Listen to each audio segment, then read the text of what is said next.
Tell us who you are, please. Jason Sherman from Inside Defense. Mr. Secretary, I'd like to ask you a question about the Pentagon's modernization program. The next administration is going to face some major challenges, particularly with regard to recapitalizing the nuclear triad.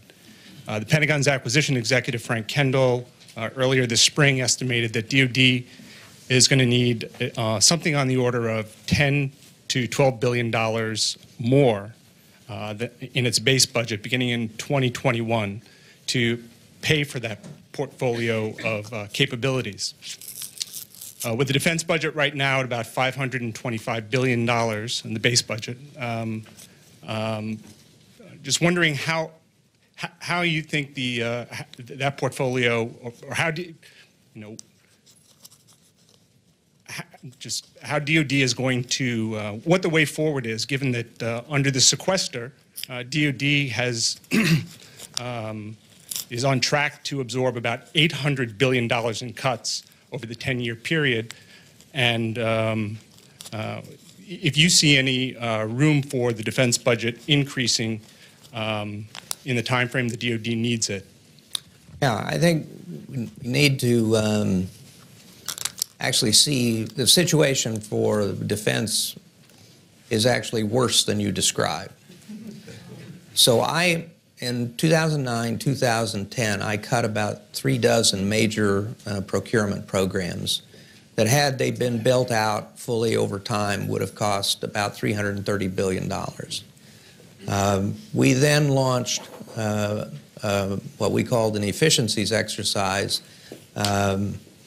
in 2010, and identified about $180 billion in overhead that could be cut. Now, I agreed to give, I told the services, you identify overhead that can be cut, headquarters that can be consolidated and so on, and then if you can identify real military capabilities where you would like to invest the money, I'll give you the money back. But it's got to be for tooth, not tail. The bottom line is that in those 2 years, we cut the defense budget by about $400 billion over a 10-year period. President Obama in April 2011, as part of the budget exercise, said, I want you to do that again. So that was another $400 billion. That ended up being more like, I think, $485 billion rather than 400. So before sequester, the defense budget had been cut by about $850 billion over a 10-year period. Sequester then put another $500 to $600 billion worth of cuts on the table. So it's more like $1.5 trillion over a 10-year or so period. The first thing that's wrong with the way we do defense budgeting is the lack of predictability. In the last 10 years, the Department of Defense has had a defense appropriations at the beginning of the fiscal year twice. And that was 9 and 10 years ago. Every year, they have begun with a continuing resolution and or sequester. So one of the problems in figuring out how to fund long-range investments in defense, whether it's shipbuilding or whether it's modernizing the triad, is predictability in the budget. And here Congress is basically at fault.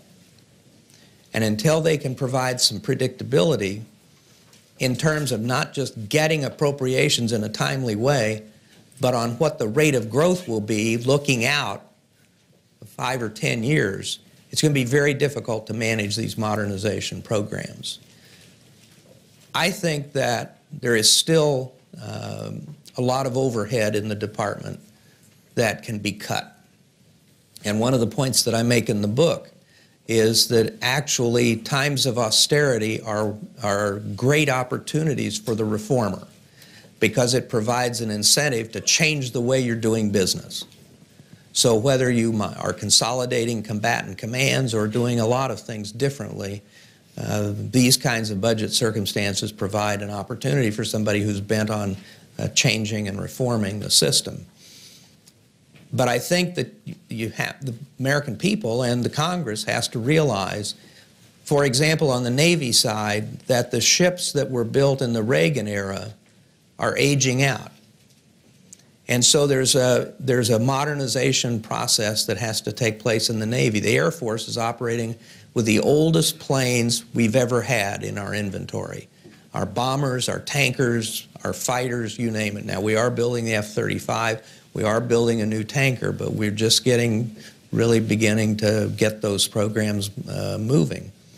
So I think, you can debate how much the defense budget needs to grow. I think the Defense Department, if given the opportunity and the flexibility, could find money internally by cutting overhead to fund some of this modernization. But I also think there needs to be a predictable rate of growth, whether it's 2% or 3% a year.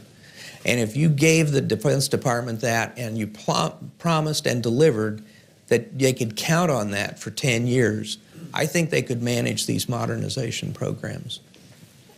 Other questions?